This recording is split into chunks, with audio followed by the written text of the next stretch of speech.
தேர்தல் 2026 இன்னும் 6 அமாவாசை. இந்த 6 அமாவாசை காலத்திற்குள்ளாக கடைசி கட்டமாக எதையெல்லாம் அறுவடை செய்ய முடியுமோ அதையெல்லாம் அறுவடை செய்து கொண்டிருக்கிறது கருணாநிதியுடைய குடும்பம்.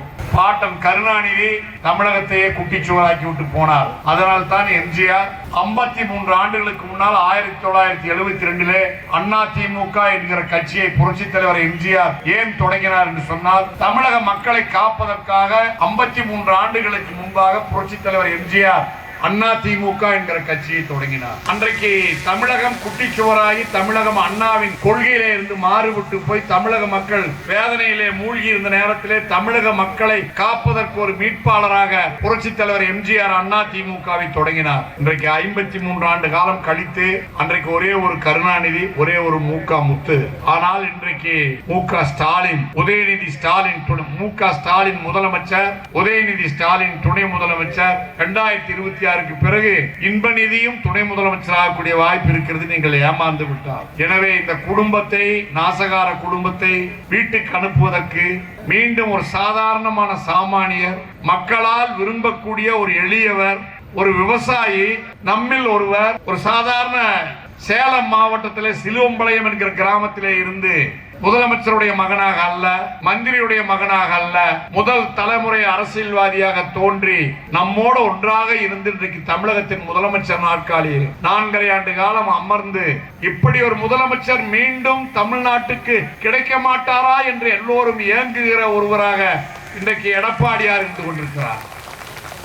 எத்தனை அணைக்கட்டுகள், எத்தனை தடுப்பணைகள், எத்தனை குடிநீர் திட்டங்கள், 11 மருத்துவக் கல்லூரி மருத்துவமனைகள், 6 புதிய மாவட்டங்கள், எத்தனையோ புதிய வட்டங்கள், எத்தனையோ வருவாய் கோட்டங்கள், எத்தனையோ தாலுகா மருத்துவமனைகள். அம்மா தாலிக்கு 1/2 பவுன் தங்கம் கொடுத்தால் அம்மாவின் பிள்ளையான நான் தாலிக்கு 1 பவுன் தங்கம் கொடுப்பேன் என்று 4.5 ஆண்டு காலம் தாலிக்கு 1 பவுன் தங்கம் கொடுத்து பல்வேறு நல்ல திட்டங்களை, எல்லாவற்றுக்கும் மேலாக நீட் தேர்வை ஒழிக்க முடியவில்லை என்றாலும் கிராமப்புறத்திலே படிக்கிற பள்ளி மாணவர்கள், கல்லூரி மாணவர்கள், கிராமப்புறத்திலே இருந்து வந்தவர்களுக்கு நம்பிக்கை ஊட்டுகிற வகையிலே மருத்துவக் கல்லூரியிலே 7.5% ஒதுக்கி கொடுத்து இந்த எடப்பாடியார் அந்த திட்டத்தை கொண்டு வந்ததிலிருந்து இன்றைக்கு வரையிலே ஆட்டோ ஓட்டுகிறவன் மகன், மருத்துவமனையிலே மருத்துவத்தை சுத்தம் செய்கிற ஒரு சுத்திகரிப்பு தொழிலாளியினுடைய மகள், இன்னும் சொல்ல போனால் எங்கள் கிராமத்திலே ஒரு கிராம சுகாதார பணியாளருடைய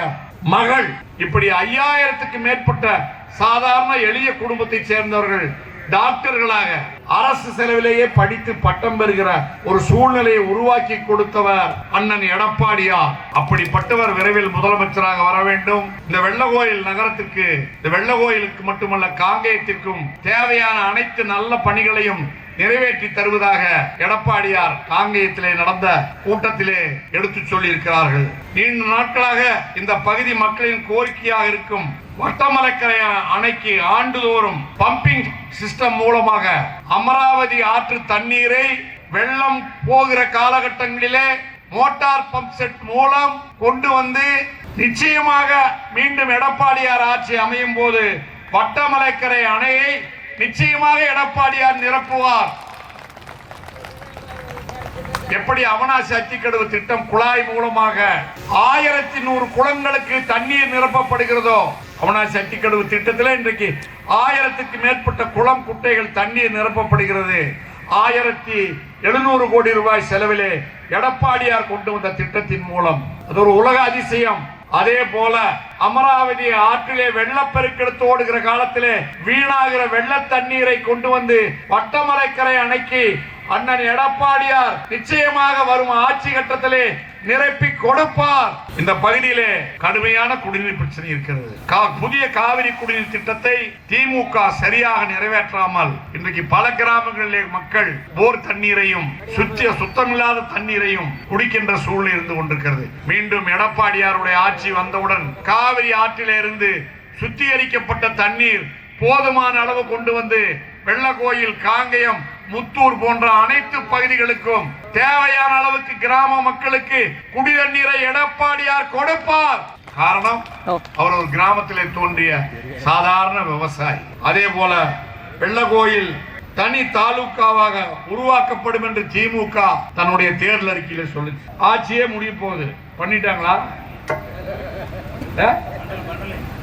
இல்ல மேடைக்கு முன்புறம் இருக்கிற மக்களை கேட்கிற, தேர்தல் அறிக்கையில வெள்ளக்கோயில தனி தாலுக்காவாக அறிவிப்பதாக மு.க. ஸ்டாலின் சொன்னாரா இல்லையா? ஆனால் செய்யவில்லை.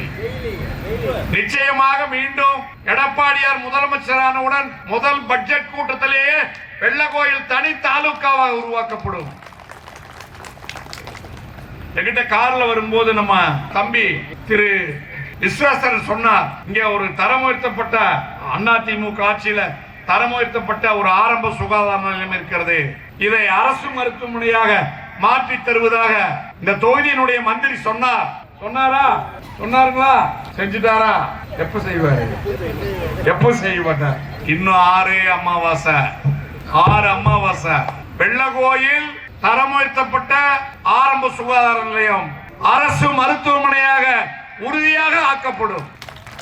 ஹார்ட் ஆபரேஷன் இருந்து வாழ்வு மாத்திரை வரைக்கும் எல்லா நோய்களுக்கும் வெள்ளக்கோயில் ஆரம்ப சுகாதார நிலையத்தை அரசு மருத்துவமனையாக மாற்றி அதிமுக ஆட்சியிலே அண்ணன் எடப்பாடியார் முதல் ஆண்டிலேயே உத்தரவு போடுவார்.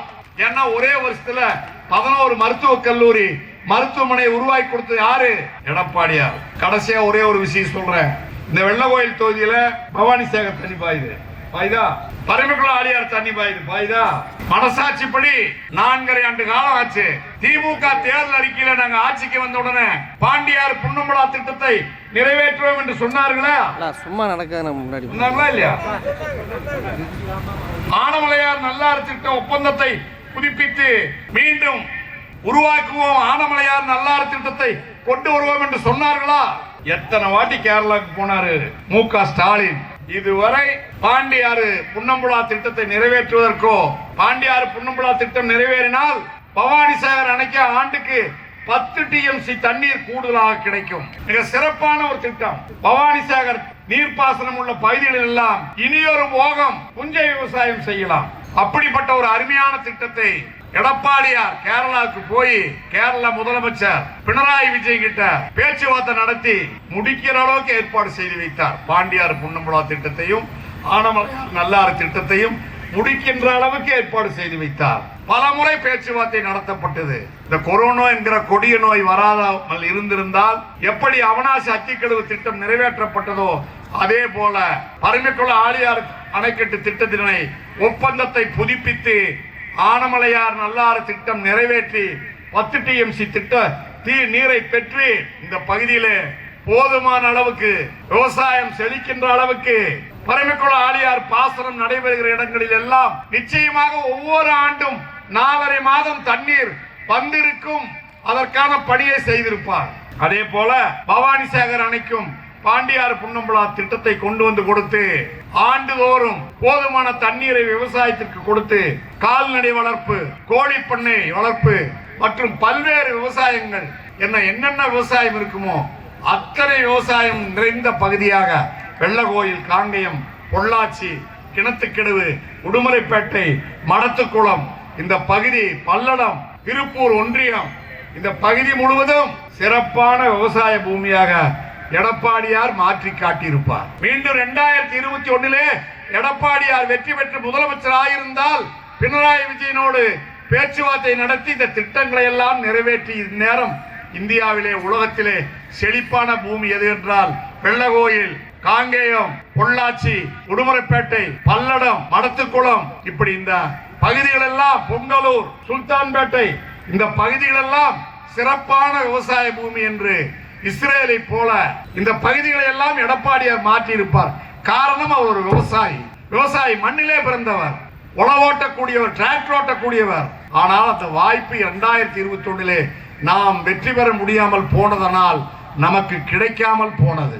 மீண்டும் 2026 நம்முடைய அண்ணன் எடப்பாடியார் தமிழகத்தின் முதலமைச்சராக வரத்தான் போகிறார். அவனாசி அத்திக்கடவு திட்டம், பாண்டியாறு புன்னம்புழா திட்டம் நிறைவேற்றப்படும். இந்த பகுதியெல்லாம் எங்கே பார்த்தாலும் ஆண்டு முழுவதும் பசுமையான விவசாயம் நிறைந்த பகுதியாக மாற்றப்படும். விவசாயிகள், விவசாய தொழிலாளர்கள், கிராமப்புறத்தில் இருக்கிற விவசாய கூலிகள், ஏழை எளிய மக்கள், அருந்ததியர் சமுதாயத்தை சேர்ந்தவர்கள் அனைவருக்கும் ஒரு புதிய வாழ்வு கிடைக்க வேண்டும் என்றால் எடப்பாடியார் 2026 முதலமைச்சர் நாற்காலிலே அமர வேண்டும். அந்த நாள் வெகு சீக்கிரம் இல்லை, இன்னும் 6 அமாவாசை. இந்த திட்டமெல்லாம் எப்படி நான் நிறைவேறும் என்று சொன்னேன் என்று சொன்னால், அவர் கேரளாவுக்கு போகும்போது நானும் அவரோடு போனேன். அவர் பேச்சுவார்த்தை நடத்தும் போது நானும் அருகாமையிலே இருந்தேன். அதற்கு பிறகு பல முறை அவர் என்னை கேரள முதலமைச்சரிடத்திலே அனுப்பி வைத்தார். நான் சென்று வந்தேன். திட்டம் நிறைவேறுகிற சூழ்நிலையிலே கொரோனா வந்ததனால் திட்டம் நின்று விட்டது.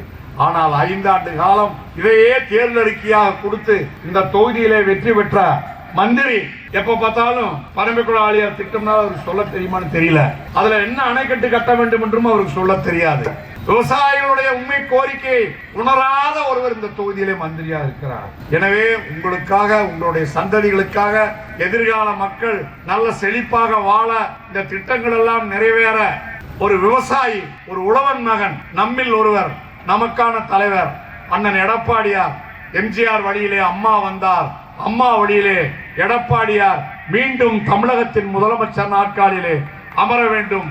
அதற்காக நாம் அனைவரும் கடுமையாக உழைக்க வேண்டும் என்று சொல்லி, மீண்டும் மாநாட்டில் போல மிளிரும் ஒளிவிளக்குகளை போட்டு ஆதாயத்திலே வருவதற்கு வழிகாட்டி சிறப்பான ஏற்பாடுகளை செய்து இந்த கூட்டத்தை ஒரு மாநாடு போல் 2026 தேர்தலிலே இங்கே அதிமுக தான் வெல்லும் என்பதை நிலைநாட்டி இருக்கிற விஸ்வேஸ்வரன் அவர்களுக்கு என்னுடைய பாராட்டுக்களை உரித்தாக்கி, அவரோடு இந்த பணிகளை மேற்கொண்ட இந்த பகுதியினுடைய அனைத்து கிராமங்களை சேர்ந்த கழக நிர்வாகிகள், இந்த நாற்காலிகளை கொண்டு வந்து போட்டவர்கள், இந்த மேடையை அமைத்தவர்கள், அழகழகாக இந்த பேனர்களை வைத்தவர்கள், இந்த இயக்கத்திற்கு ஒரு திருப்பு முனையாக வெள்ளக்கோயிலில் இந்த நிகழ்ச்சி அமைந்தது என்று சொன்னால், நான் எனக்கு முழு பேர் பட்டியல் தெரியாது, விஸ்வேஸ்வரனோடு துணை நின்ற அனைவருடைய கைகளையும் பிடித்து வணங்கி பாராட்டுக்கள். இந்த பகுதியில் இது ஒரு திருப்பு முனை, நிச்சயமாக இது ஒரு திருப்பு முனை.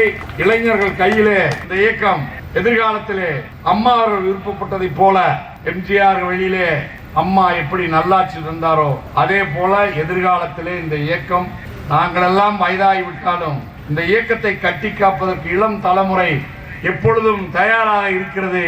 இன்னும் 100 ஆண்டு காலம் எம்ஜிஆர் புகழை அம்மா பாடியதை போல அம்மாவின் புகழை எடப்பாடியாருடைய வழியிலே இளைஞர் பட்டாளம் இந்த பகுதியில் மட்டுமல்ல தமிழகம் முழுவதும் காப்பார்கள்.